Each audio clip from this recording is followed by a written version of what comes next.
Okay, folks, this is an update on the bathroom remodel. We've had the electrician come in and put a new fan in.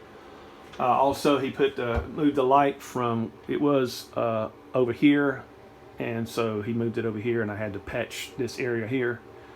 And so we've got that done.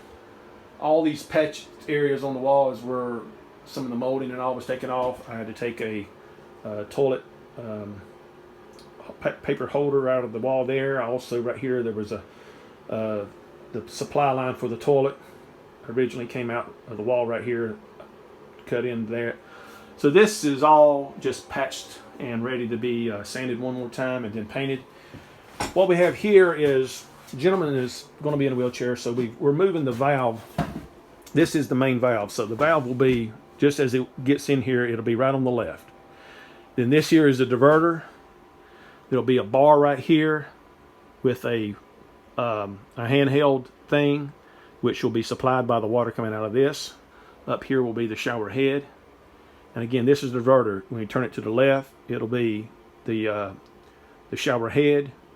Middle ways, it'll be both of them, and then straight up, it'll be the wand.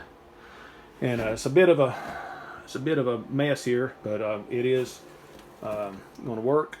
And then we're going to have to tie in the hot and cold here tomorrow. The niche will be in the wall there, handicap level.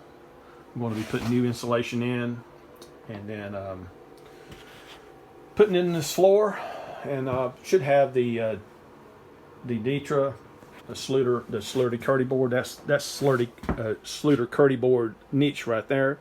The rest of the material is that same material. That'll go in next, but we'll pressure test all the water joints to make sure everything is good to go before we do anything like that.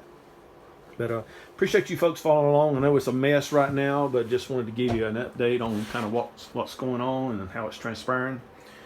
And we did get the floor torn out and a new floor in. We put a new toilet flange over there, and so and a new water supply line right there. So that's ready to go. The vanity will go over here. We've got cold and hot for the vanity and the drain. Probably may move that drain right there. That's where it was originally. So anyway, we're using our magnetic dust barrier door to keep most of the dust out of the bedroom. And so thank you for following along. I'll appreciate it if you guys will just subscribe to my YouTube channel. Down in the bottom of the video there is a thumbs up icon. If you'll give me a thumbs up, and then share with your friends, leave a comment. Any questions you got about anything like this, please feel free to ask it. That's what this is all about, and appreciate you supporting me in that way, and I look forward to next time. Take care.